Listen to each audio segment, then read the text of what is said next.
এই মুহূৰ্তত আহি পৰিছে তাৰ ৰাজনৈতিক খবৰ। বিপিএফৰ শক্তি প্ৰদৰ্শন মাজবাটৰ 5 চেৰভাঙত পৰিষদীয় সমষ্টিত বিপিএফৰ বৃহৎ কাৰ ৰেলীত কেইবা সহস্ৰাধিক সমৰ্থক। হাগ্ৰামা মহিলাৰ নেতৃত্বতে পুনৰ বিটিসি চৰকাৰ হোৱাৰ দাবী প্ৰাক্তন কাৰ্যবাহী সদস্য শ্যাম চন্দিৰ। আগন্তুক সেপ্টেম্বৰত অনুষ্ঠিত হ'বলগীয়া বড়োলেণ্ড টেৰিটৰিয়েল ৰিজন বিটিআৰ নিৰ্বাচনৰ প্ৰাক মুহূৰ্ততে সকলো ৰাজনৈতিক দলে নিজৰ শক্তি প্ৰদৰ্শন আৰম্ভ কৰিছে।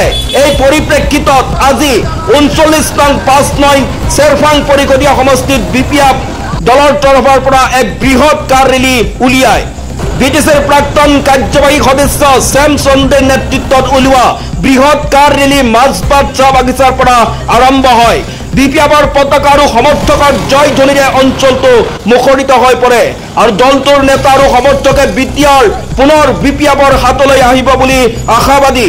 প্ৰাক্তন কাৰ্যবাহী সদস্য তথা বিপিএফ নেতা শ্যাম চন্দিয়ে সংবাদ মাধ্যমৰ আগত কয়, আমি নিৰ্বাচনলৈ সম্পূৰ্ণ সাজু, কেৱল দিন তাৰিখ ঘোষণাৰ অপেক্ষাত আছো। 5 চেৰভাং সমষ্টিত বিপিএফৰ ভেটি সবল আৰু এই ৰেলী তাৰ এটা জ্বলন্ত প্ৰমাণ। হাগ্ৰামা মহিলাৰ নেতৃত্বত দলটোৱে বিটিআৰ পুনৰ দখল কৰিব বুলি উল্লেখ কৰে। উল্লেখ্য যে বিটিআৰ অঞ্চলত ছেপ্টেম্বৰত নিৰ্বাচন অনুষ্ঠিত হোৱাৰ সম্ভাৱনা প্ৰবল আৰু তাৰ পূৰ্বে অঞ্চলটোত ৰাজনৈতিক উত্তাপ বৃদ্ধি পাইছে। আজি আমি 39 চেৰভাং সমষ্টিত আমাৰ যিমান বিপিএফ দলৰ শুভাকাংক্ষী আছে, কৰ্মকৰ্তাসকল আছে, তেওঁলোকে সকলোৱে লগ লাগি আজি এটা সিদ্ধান্ত লৈছে।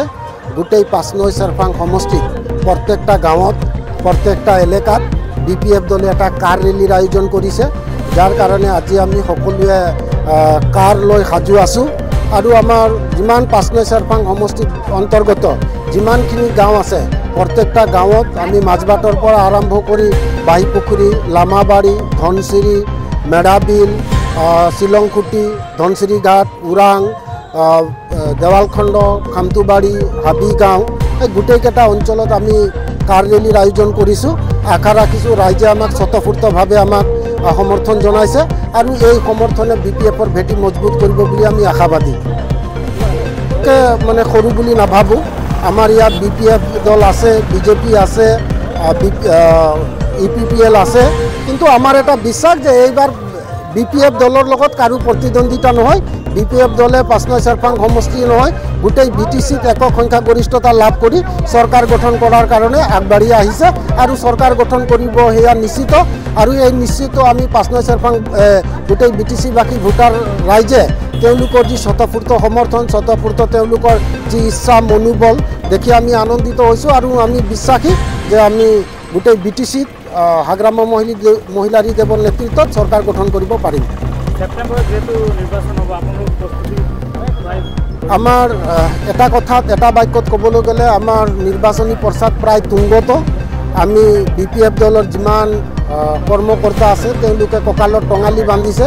আমি মাত্ৰ ৰাইজৰ মাজত সোমাই যাব বিচাৰিছোঁ, ৰাইজৰ আস্থা ভাজন হ'ব বিচাৰিছোঁ। ৰাইজে যাতে আমাক সমৰ্থন কৰে তাৰ কাৰণে আমি ৰাইজে বিচৰা ধৰণে আঁচনিসমূহ আমি প্ৰস্তুত কৰিছোঁ। আশা ৰাখিছোঁ নিশ্চয় গোটেই বিটিসিবাসী ৰাইজে হাগ্ৰামা মহিলাৰীৰ সেই আস্থা বিশ্বাসত ৰাখি আমাক ভোটদান দি জয়যুক্ত কৰি হাগ্ৰামা মহিলাৰী দেৱৰ নেতৃত্বত আমি বিটিসিত চৰকাৰ গঠন কৰিব পাৰিম।